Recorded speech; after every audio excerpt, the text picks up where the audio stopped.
Bismillahirrahmanirrahim. Assalamualaikum warahmatullahi wabarakatuh.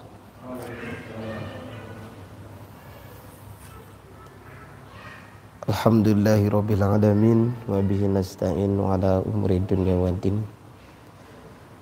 Allahumma shalli ala sayidina Muhammadin wa ala alihi wa ashabihi ajmain, amma ba'du. Para bapak jamaah sekalian, puji syukur kita kehadirat Allah Subhanahu wa taala yang mana pada malam hari ini kita bisa berkumpul di masjid ini, Masjid Ar-Royan, dalam rangka belajar bersama mengkaji kitab yang malam ini insyaallah yang kita kaji kitabnya Muraqil Ubudiyah. Kitab ini membahas tentang ilmu fikih dan ada ilmu tentang etika adab. Kitab Muraqil Ubudiyah ini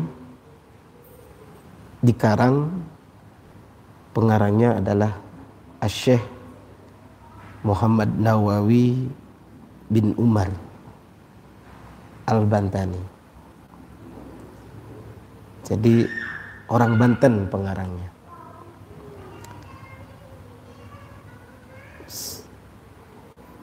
Muraqil Ubud kitab ini mensyarahi kitab Bidayatul Hidayah.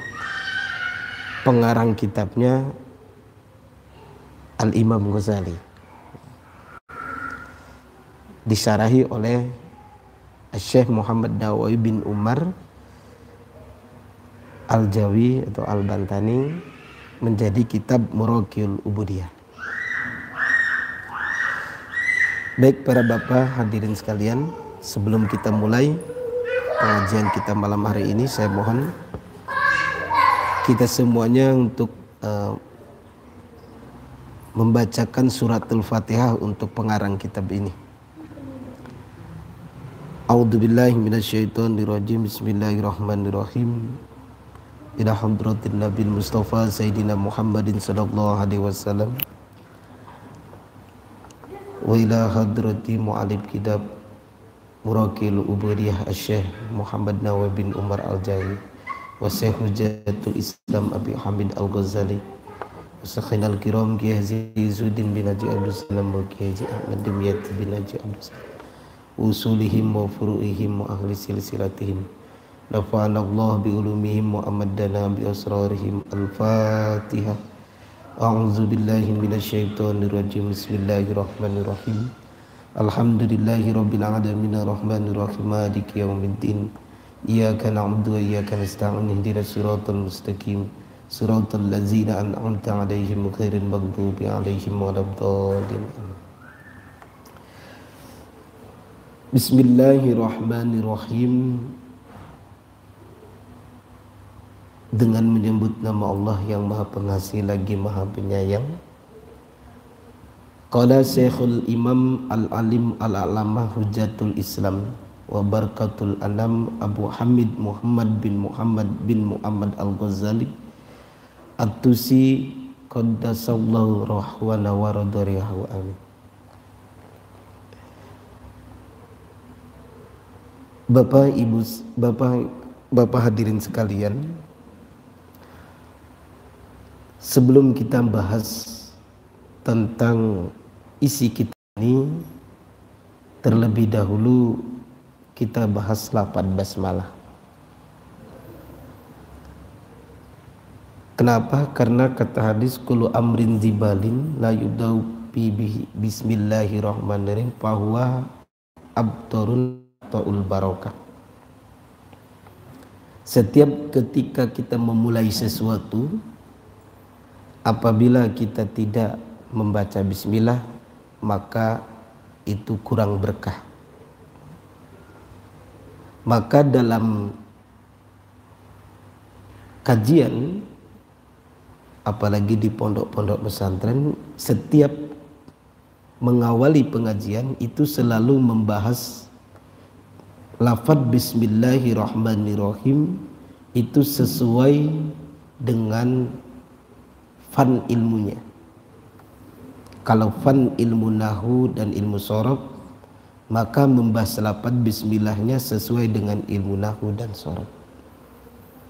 Kalau fannya fan ilmu fikih, maka bahas lafaz bismillahnya sesuai dengan ilmu fikih. Begitupun ketika mengkaji fannya tafsir, hadis, balaghah, mantik, ma'ani, itu disesuaikan dengan fannya. Kebetulan kitab ini, Muraqil Ubudiyah ini, menjelaskan tentang ilmu fikih. Lafaz bismillahirrahmanirrahim dalam perspektif ilmu fikih itu ada 5 bagian. Karena hukum di dalam fikih itu ada wajib, sunnah, haram, makruh, mubah. Itu hukum di dalam Islam. 5 ya Pak ya. Ada berapa hukum dalam Islam? Wajib, sunnah, haram, makruh, dan mubah. Ada 5 ya hukum dalam Islam. Maka perspektif membaca bismillahirrahmanirrahim hukumnya pun ada 5. Yang pertama, membaca lafaz bismillahirrahmanirrahim itu dihukumi wajib. Kapan baca bismillahirrahmanirrahim ini dihukumi wajib? Yaitu ketika kita membaca surat Al-Fatihah di dalam salat. Maka baca bismillahirrahmanirrahimnya ini hukumnya wajib. Kalau Imam Syafi'i bacanya mengatakan bahwa lafaz bismillah ayatun min ayatil Fatihah, adalah ayat dari surat Fatihah dan harus dibaca. Wajib. Kenapa wajib? Karena membaca Fatihah, surat Fatihah itu adalah rukun di dalam sholat. Kalau baca Fatihah enggak dibaca surat Fatihahnya, maka sholatnya tidak sah. Kemudian ketika baca Fatihahnya enggak baca bismillah, maka baca Fatihahnya tidak sah, kemudian sholatnya tidak sah. Maka baca bismillahirrahmanirrahim ketika membaca surat Al-Fatihah dalam sholat hukumnya wajib. Terlepas ada yang dibaca zahir dan ada yang dibaca sir. Kalau Imam Syafi'i dibacanya zahir. Kemudian membaca bismillahirrahmanirrahim itu dihukumi sunnah. Kapan ketika kita membaca bismillahirrahmanirrahim dihukumi sunnah? Yaitu ketika kita melakukan amalan-amalan sunnah. Seperti yang dianjurkan oleh Nabi ketika kita mau makan, ketika mau minum, ketika kita mau masuk dalam masjid, itu disunahkan kita baca bismillahirrahmanirrahim. Maka baca bismillahnya ini sunnah. Bahkan bagi bapak-bapak lagi mempergauli istrinya, berhubungan dengan istri, minimal baca bismillah. Itu sunnah. Baca bismillahirrahmanirrahim. Walaupun mau baca doa jimaknya, semua contohnya, itu nggak hafal atau nggak ingat, minimal baca bismillah. Yang ketiga, baca bismillahirrahmanirrahim ini dihukumi haram. Kok bisa baca lafaz bismillah dihukumi haram? Kapan ketika baca bismillahirrahmanirrahim ini dihukumi haram? Ketika kita melakukan perbuatan maksiat. Contoh, kita merampok, maling, kita baca bismillah. Nah, dongkel pintu orang untuk tujuannya maling, baca bismillah dulu. Atau kita mau memperkosa istri orang, sekarang musim selingkuh gitu, pakai bismillah lagi, itu haram baca bismillah. Kalau sekarang nggak memperkosa, selingkuhan, ketika melakukannya baca bismillah, maka baca bismillahirrahmanirrahim tersebut hukumnya haram karena melakukan maksiat. Kemudian kapan baca bismillahirrahmanirrahim itu dihukumi makruh? Tadi wajib sudah, sunnah sudah, haram sudah, makruh.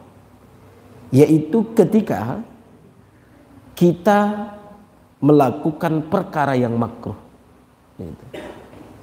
Perkara-perkara yang makruh kita lakukan, kita baca bismillahirrahmanirrahim, itu hukumnya makruh.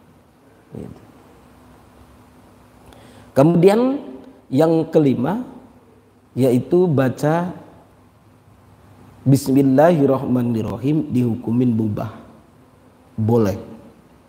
Yaitu ketika kita melakukan pekerjaan yang sifatnya mubah. Mana contohnya? Ya ketika saya mau mindahkan HP ini, taruh di meja, saya bismillahirrahmanirrahim, boleh saja. Ketika saya mau mindahin HP saya ke bawah, saya mengucap bismillahirrahmanirrahim, boleh. Ketika saya mengangkat meja ini, saya bismillahirrahmanirrahim, pindahin, boleh. Ketika naruh meja, baca bismillahirrahmanirrahim, itu hukumnya boleh. Itu hukum membaca lafaz bismillahirrahmanirrahim di dalam fikih. Karena dalam usul fikih dikatakan bahwa hukum dalam Islam itu ada 5, selain hukum dinamakan dengan mahkum alaih. Apa itu mahkum alaih? Mahkum alaih itu sesuatu yang harus dihukumi. Jadi selain hukum dinamakan mahkum alaih, sesuatu yang harus dihukumi. Selanjutnya qala Syekhul Imam Al-Alim Al-Alamah Hujjatul Islam wa Barakatul Anam Abu Hamid Muhammad bin Muhammad Al-Ghazali At-Tusi qadasallahu rahahu wa nawara dariya, amin. Pengarang kitab ini adalah Syekh Imam Al-Alim Al-Alamah Hujjatul Islam Abu Hamid Muhammad bin Muhammad Al-Ghazali At-Tusi, atau yang sering dikenal dengan Imam Al-Ghazali. Siapa sih Imam Ghazali tersebut?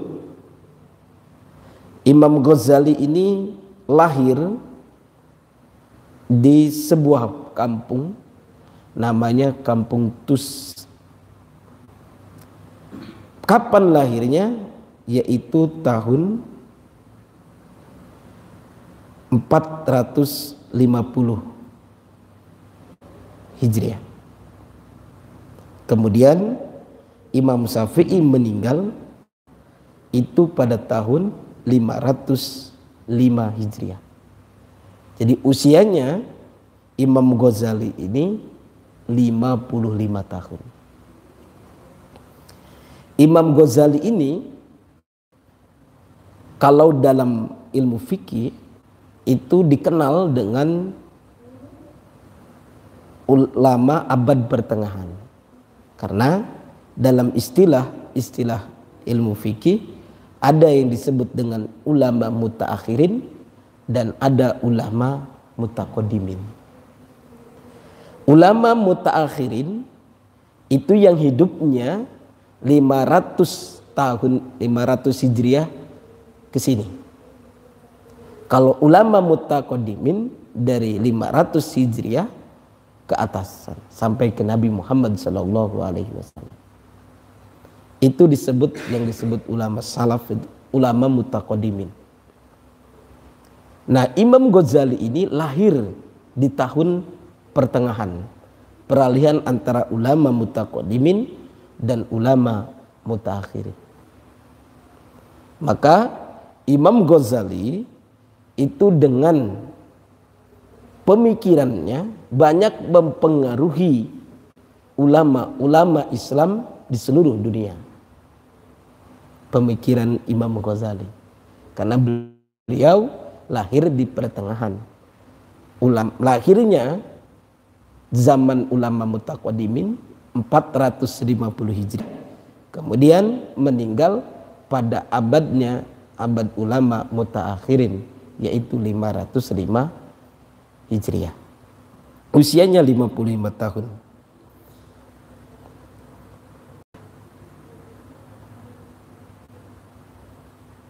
Di negara Naisabur gitu ya. Di negara Naisabur. Apa kata Imam Ghazali? Alhamdulillahi haqqa hamdu wassalatu wassalamu ala khairi khalqi Muhammadin rasulihi wa abdihi. Imam Ghazali sebelum menjelaskan kitabnya diawali dengan alhamdulillahi haqqa hamdi wassalatu wassalamu ala khairi khalqi. Imam Ghazali memuji dengan pujian alhamdulillahil haqqi hamdihi. Segala puji bagi Allah. Ayakul hamdin lillah fayadkhulu fi jamil muhammad allati zakarul malaikatul ars wal kursi wasakan atbaqus samawat wa jamil muhammad allati zakaruha jamil anbiya min adam ila Muhammad alaihi salam. Dari kata Imam Ghazali, segala puji bagi Allah. Pujian yang ada di dunia ini, baik itu pujian malaikat ars atau malaikat kursi, pujian-pujian makhluk yang ada di langit dan di bumi, pujian-pujian mulai dari semenjak Nabi Adam sampai Nabi Muhammad sallallahu alaihi wasallam, itu lillahi, itu bagi Allah subhanahu wa ta'ala. Maka alhamdulillah, puji itu Pak, pujian itu ada 4. Pujian itu ada 4. Maka ketika memanai lafaz alhamdulillah, ada bahasa segala puji. Berarti bukan puji saja. Pujian itu ada 4. Yang pertama disebut dengan puji qadim ala qadim. Yang kedua itu disebut dengan puji qadim ala hadis. Yang ketiga itu disebut dengan puji hadis ala qadim. Yang keempat dinamakan puji hadis ala hadis. Jadi pujian itu ada 4. Yang memanai lafaz alhamdulillah itu segala puji. Yang pertama pujian qadim ala qadim. Apa itu pujian qadim ala qadim? Yaitu Allah memuji dirinya sendiri. Kata Allah dalam Al-Quran, la ilaha illa ana, tiada Tuhan terkecuali aku, kata. Ini dinamakan puji qadim ala qadim. Allah memuji dirinya sendiri. Kemudian yang kedua ada puji qadim ala hadis, yaitu Allah memuji makhluknya. Kata Allah dalam Al-Quran, la'allaka khuluqin azim, tidaklah aku ciptakan engkau Muhammad terkecuali dengan ciptaan yang sempurna. Ini memuji terhadap umatnya, yaitu Nabi Muhammad SAW. Ini Allah memuji terhadap umatnya. Yang ketiga ada yang dinamakan dengan puji hadis ala qadim. Apa itu? Yaitu makhluk memuji Allah subhanahu wa ta'ala. Makhluk memuji penciptanya. Mana contohnya? Dalam Al-Quran disebut la ilaha illallah, tiada Tuhan terkecuali Allah, atau tiada Tuhan selain Allah. Ini mujinya makhluk terhadap penciptanya, yaitu Allah subhanahu wa ta'ala. Yang keempat itu disebut dengan puji hadis al hadis. Ini memujinya makhluk terhadap makhluk. Kata saya, Masya Allah, masjid ini bagus. Masjid ini nyaman dibuat untuk sholat. Masya Allah, di masjid ini pengurusnya rajin-rajin sholat jamaah dan kajiannya. Ini makhluk memuji makhluknya. Itu disebut dengan puji hadis ala hadis. Semua ini 4 pujian tadi, qadim ala qadim, qadim ala hadis, hadis ala qadim, hadis ala hadis, itu semuanya lillahi, itu milik Allah Subhanahu wa ta'ala. Kemudian wassalatu wassalamu ala khairi khalqi Muhammadin rasuli wa abdihi.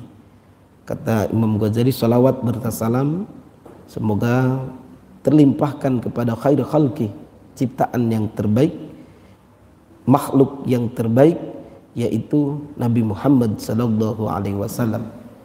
Kemudian wa ala alihi, kepada keluarganya, wa sahabi, kepada sahabatnya, mim ba'di. Amma ba'du. Fa'lam ayyuhal harisil maqbul ala iktibasil ilmil al-mudhari min nafsi sodak rogbati. Nah, barulah sebelum kita ke sana, kita bahas tentang sekilas tentang Nabi Muhammad SAW. Ini nggak ada yang bawa kitabnya ya, belum bawa ya. Jadi di dalam kitabnya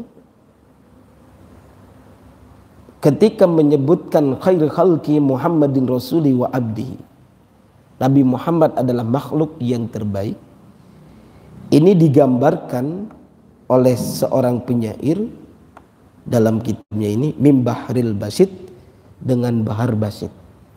Bunyinya begini.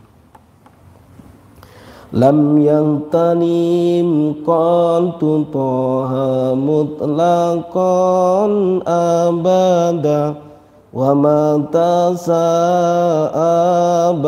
aslan fi mada az-zamani minhu dawabu falam tahrab wa ma waqa'at zubabatun abadan fi jismihil hasani bi khalfihi ka amama yantung sabatas wa la yara asru bawlim minhu fi alani wa qalbuhu lam yanam wal ainu qad na'asat wa la yara zilluhu fi samsi zu fatani kitbahu qad alata qauman iza jalasu indal wiladati sib ya dhabi mukhtatani hazal khasaisu fadatakun amina min sarri nari wa suraki wa min mihani. Ini Isya gimana? Isyaan dulu, lanjutkan bentar lagi ya. Lam yahtalim qad tuha mutlaqan abada. Nabi ini disebut dengan makhluk yang terbaik. Digambarkan dalam sairan ini, baharnya bahar basit. Lam yahtalim qad tuha mutlaqan abada. Nabi itu dalam hidupnya itu tidak pernah mimpi keluar air mani. Kalau kita sering enggak mimpi pun dikeluarin. Nabi itu dalam hidupnya lam yahtalim, tidak pernah mimpi basah, mimpi keluar air mani.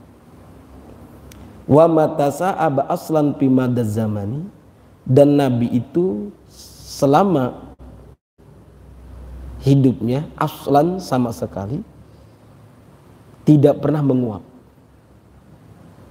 Kalau kita nih, maka Nabi disebut ciptaan terbaik. Kalau kita sering bentar-bentar nguap, wah, Nabi nggak pernah. Kemudian min huddawabu falam tahrab wa ma waqa'at abada fi jismihil hasani. Makhluk terbaik digambarkan di sini hewan-hewan itu ketika bertemu dengan Nabi itu tidak ada yang lari, mendekat. Tidak ada yang lari, selalu mendekat. Wa ma waqa'at dubabatun abada fi jismihil hasani. Laler itu tidak pernah hinggap di tubuhnya Nabi yang indah itu. Kalau kita kadang-kadang kan, apalagi kalau kita ke pasar Gintung, wah laler kemana-mana. Nabi itu, laler itu, hewan itu tidak pernah menjauh dari Nabi, selalu mendekat. Kemudian laler itu tidak pernah hinggap walaupun di tubuhnya. Tubuh Nabi itu sangat indah. Bi khalfi ka'amami ru'yatin sabatat. Nabi itu terlihat dari belakang dan depan sama. Artinya kalau dilihat, oh ini gagah nih. Dilihat depan, ya pasti gagah. Kita kadang terlihat, wah cantik nih. Begitu dilihat, wah gitu. Rupanya congor gitu. Nabi tidak terlihat depan dan belakang sama. Kemudian walayar asru bauli minhu fi alani. Ini Nabi, dikatakan Nabi ini makhluk yang terbaik itu adalah ketika Nabi kencing itu tidak ada bekasnya, ditelan oleh bumi. Kalau kita kan kencing ya ada, apalagi anak-anak muda dibuat angka 8 kadang di jalanan, terlihat ada asarnya. Nabi itu walayar asru baulid minhu fi alani. Nabi itu ketika kencing, ketika buang air besar, itu langsung ditelan bumi. Tidak ada bekasnya. Karena Nabi juga sama dengan kita, Pak, manusia. Basarun. Tapi laika kal basari. Tapi bukan seperti kita manusia biasa. Nabi itu disebut sama dengan kita manusia. Nabi itu makan, Nabi itu minum, Nabi itu juga menikah, Nabi punya anak, punya keluarga. Itu basic dasar manusia. Nabi juga sama. Tapi dalam tingkah laku dan perilaku Nabi Muhammad SAW disebut khairul khalqi, manusia ciptaan terbaik, itu begitu. Kencing, berak itu tidak ada asarnya, tidak ada bekasnya, langsung ditelan bumi. Kalau bapak-bapak berak di depan sini yang kalau nggak dibuang nggak hilang, ya sampai situ. Nabi hilang, nggak ada bekasnya, bekas air kencing, bekas BAB-nya nggak ada. Wa qalbuhu lam yanam wal ainu qad na'asat. Nabi itu hatinya tidak pernah tidur. Wa qalbuhu lam yanam. Hatinya tidak pernah tidur, wal ainu qad asad, walaupun terkadang matanya terpejam, tapi hatinya nggak pernah tidur. Hatinya tidak pernah, selalu waspada. Gitu ya. Kita lagi sholat saja, suruh khusyuk saja, hati kita ini nggak kemana-mana. Nabi tidak. Walaupun matanya terpejam, tapi hatinya selalu waspada. Tidak pernah tidur. Wa qalbu lam yanam wal ainu qad na'asat. Kemudian keistimewaan Nabi lagi, wala yarzilhu bisamsi zufatani. Nabi itu tidak ada bayangannya. Jadi Nabi itu nggak punya bayangan.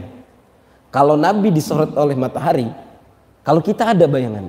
Di siang hari itu ada bayangan. Nabi itu tidak ada bayangan. Karena dalam satu kitab yang lain diterangkan bahwa setiap Nabi berjalan tuh awan selalu melindunginya. Ada awan melindungi Nabi sehingga Nabi itu nggak kena panas matahari. Selalu ada awan yang melindungi. Nabi itu tidak ada bayangannya. Kemudian kitpahu qad alata qauman idza jalasu. Pundaknya ini ketika duduk dengan orang itu sama, lebih tinggi sedikit. Ketemu orang pendek, Nabi itu sama begitu. Ketemu orang jangkung-jangkung, sama tinggi-tinggi itu Nabi.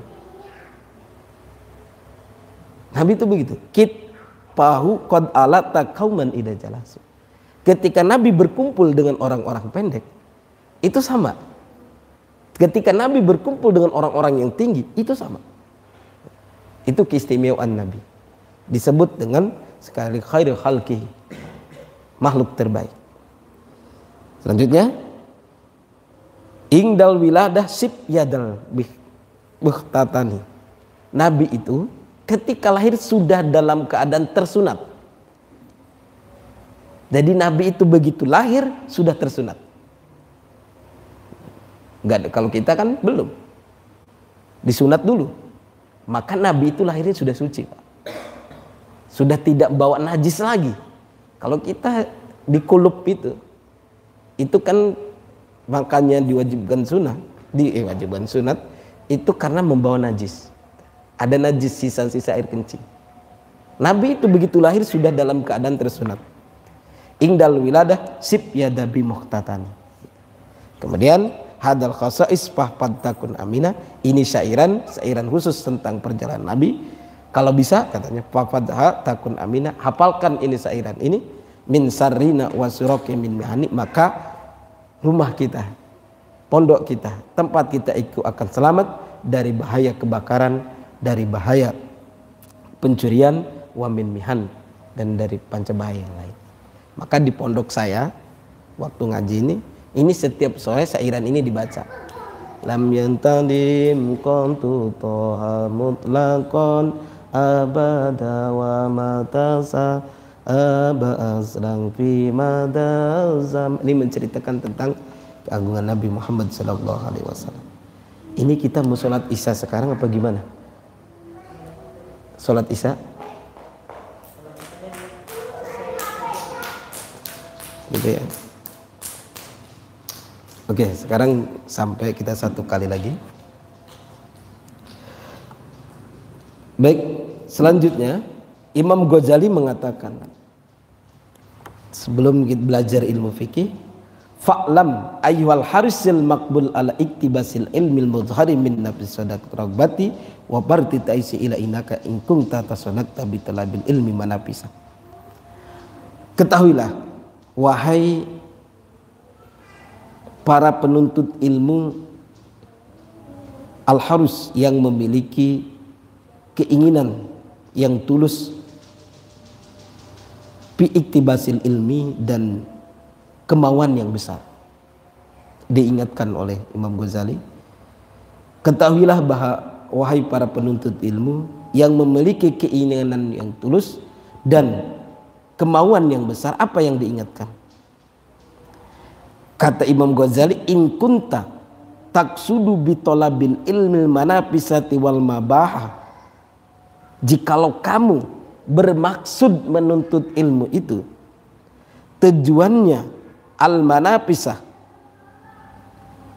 tujuannya untuk menyaingi orang lain agar kamu terlihat pintar, atau ketika kamu menuntut ilmu al-mubahah, tujuannya untuk membanggakan diri, nih lihat saya ini orang berilmu. Kemudian watakdimi alal ikron, dan kamu ini pengen terlihat unggul alal akron terhadap teman-temanmu. Kemudian wa istimalatu wujuhin nasi ilaika, dan kamu pengen supaya menjadi pusat perhatian oleh manusia. Tujuannya menuntut ilmu pengen menjadi pusat perhatian orang-orang. Kemudian wajami hitami dunia, kemudian kamu tujuannya untuk menuntut ilmu itu untuk mengumpulkan hitami dunia, kesenangan dunia. Fa anta sa'a bihi demi dinika wa ihlaki nafsika. Maka kalau tujuanmu begitu, pertama kata Imam Ghazali, kamu menuntut ilmu tapi maksud tujuanmu kamu pengen bisa menyaingi orang lain, biar kamu terlihat hebat. Wal mubaha, kamu supaya bisa membanggakan diri, nih lihat saya orang pintar. Atau pengen mengungguli dari teman-temannya yang lain, kemudian pengen supaya menjadi pusat perhatian manusia. Maka kalau itu tujuanmu, kata Imam Ghazali, fa anta sa'a fi hidami dinika, maka sama saja kamu menghancurkan agamamu. Maka dalam menuntut ilmu itu satu tujuannya adalah pengen menghilangkan kebodohan dalam diri agar mendapatkan ridho Allah Subhanahu wa ta'ala. Jangan ada tujuan-tujuan yang lain. Kalau tujuan-tujuan yang lain ada dalam diri kita, hilangkan. Karena ini kata Imam Ghazali, fa anta sa'fi dami dinika, itu sama saja kamu menghancurkan agamamu. Bahkan kata Imam Ghazali, itu sama saja kamu wabayu akhiratika bidinika, kamu menjual akhiratmu untuk kepentingan duniamu. Nanti begitu. Kalau kamu punya niatan yang lain dalam menuntut ilmu, akhirnya nanti kamu menjual ayat-ayat, menjual ilmu agama untuk kepentingan bidinika dunia. Ini sudah diingatkan 505 Hijriah. Sekarang 1444 Hijriah. Berarti 1500 tahun yang lalu diingatkan. Sekarang banyak, Pak. Apalagi nanti 2024 ini. Menjual ayat demi kepentingan dunia. Diingatkan. Kemudian apalagi? Fasofakota khosratu wa tijaratika ba'irah wa mu'allimika mu'ayyinun laka ala isyanika. Maka nanti itu sama saja kamu akan merugi, kata Imam Ghazali. Kalau kamu sudah begitu, maka kamu akan merugi. Dan begitu pun seorang mu'allim yang menolongi seorang guru, menolongi santrinya, muridnya, jamaahnya untuk melakukan maksiat, maka dia pun sama ikut andil dalam maksiat tersebut. Maksudnya begini, maka ketika dalam menuntut ilmu, kata Imam Ghazali, diingatkan dalam kitab ini, ingatkan jamaahmu, santrimu, ketika menuntut ilmu, luruskan hatinya, luruskan niatnya. Kalau nggak diingatkan gini, nanti ketika kamu ajarkan ilmu, kemudian diamalkan oleh santrimu, tapi santrimu bertujuannya lain, dia mendapatkan, tadi contohnya, menukarkan akhirat untuk dunia. Maka kamu sebagai guru, itu sama saja ikut andil dalam tingkah mereka. Maka ini penting diingatkan oleh Imam Ghazali. Ketika menuntut ilmu, diingatkan terlebih dahulu. Ayo kita sama-sama, yang ngajar, yang belajar, itu sama-sama luruskan niat untuk mendapatkan ridha Allah Subhanahu wa ta'ala. Ini kitab ini. Apa sih? Kalau kita nggak ingatkan, nanti kita sama-sama rugi. Seperti kata Imam Ghazali digambarkan di sini, seperti wahwa kabai isaipin min qati'it thariq. Seperti kamu menjual pedang, kamu menjual golok, kamu menjual pistol kepada orang yang suka merampok. Gitu. Itu sama gitu. Kalau guru mengajarkan santri nggak ngingetkan untuk meluruskan niatnya, itu sama seperti itu. Kamu jual golok, kamu jual pistol kepada orang yang suka merampok. Nanti kamu yang dirampok, nanti kamu yang ditodong, rugi juga kamu. Sebagaimana ini digambarkan dalam hadis Nabi, kama qala sallallahu alaihi wasallam, kata Nabi, man a'ana ala maksiatin walau bisatrin kalimatin kana sarikan lah. Kata Nabi dalam hadisnya sekali lagi, man a'ana ala maksiatin, barang siapa yang menolong, saling tolong menolong dalam kemaksiatan, walau bisatri kalimatin, walaupun itu sepotong kalimat,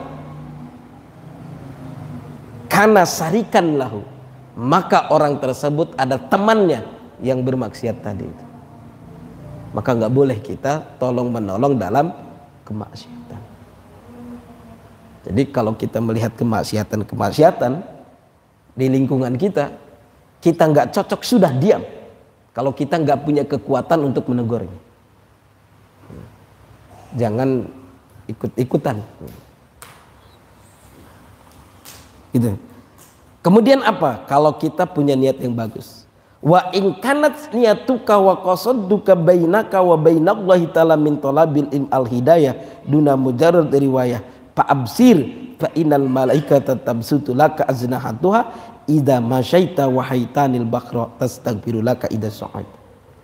Maka kata Imam Ghazali, ketika niatmu sudah lurus, ketika niatmu sudah benar dalam menuntut ilmu, di mana saja menuntut ilmu ini, kamu pengen mendapatkan hidayah dari Allah, kamu pengen mendapatkan ridho dari Allah, maka Pak Absir, maka bahagialah kamu. Kenapa bahagia kata Imam Ghazali? Fa innal malaikat, sesungguhnya ketika seseorang yang tujuannya tulus menuntut ilmu, maka para malaikat itu akan membentangkan sayap, ridho malaikat diinjak sayapnya untuk orang-orang yang menuntut ilmu. Bahkan kata Imam Ghazali, wahaitanil bah, hewan-hewan, ikan-ikan yang ada di lautan. Siapa yang bisa menghitung jumlahnya ikan di lautan? Tidak ada. Ikan-ikan yang di lautan, tastaghfiru laka, itu akan memintakan ampunan untukmu, wahai para penuntut ilmu.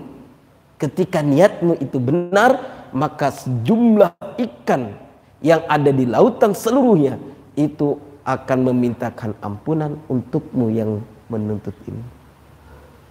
Jadi kalau kita malam ini niat kita menuntut ilmu sama-sama pengen mendapatkan ridha Allah, maka kita malam ini dalam waktu kurang lebih 1 jam ini didoakan oleh ikan-ikan yang ada di lautan, dimintakan ampunan. Ini jadinya. Alhamdulillah. Jadi wasilah begini saja, Pak. Kalau kita meminta istighfar ribuan kali kita malas, Pak. Kadang-kadang baca istighfar setelah sholat 3 kali aja kadang-kadang kita malas. Tapi kita duduk saja begini, 1 jam begini, didoakan oleh ribuan, bukan ribuan lagi, miliaran ikan-ikan yang ada di lautan, memintakan ampunan untuk kita. Bagi orang-orang yang menuntut ilmu.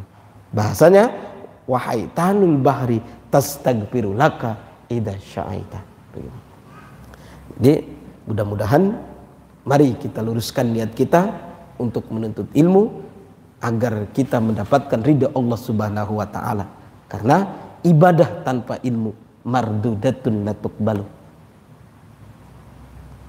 Ibadah kita tanpa ilmu itu tertolak, tidak akan terterima. Bagaimana kita tahu supaya dapat ilmunya? Maka kita belajar. Ketika kita belajar, luruskan niat kita mencari ridha Allah Subhanahu wa taala. Salat, Pak, kalau nggak ada ilmunya tertolak gitu. Kalau nggak ngerti ini mana rukun, ini mana syarat, ini mana pembatalan salat, tertolak gitu. Karena bahasa tadi, al amal bila ilm mardudatun la tuqbal. Beramal tanpa menggunakan ilmunya mardudatun la tuqbal, tertolak, tidak akan diterima. Kita sama-sama niatkan, luruskan niat kita malam ini untuk belajar demi menghindari kebodohan kita agar mendapatkan ridha Allah Subhanahu wa taala. Demikian pengajian untuk malam hari ini. Kurang lebihnya saya mohon maaf. Mudah-mudahan ini bisa bermanfaat. Kepada Allah saya mohon ampun. Wallahul muwaffiq ila aqwamit thoriq wa minkum. Wassalamualaikum warahmatullahi wabarakatuh.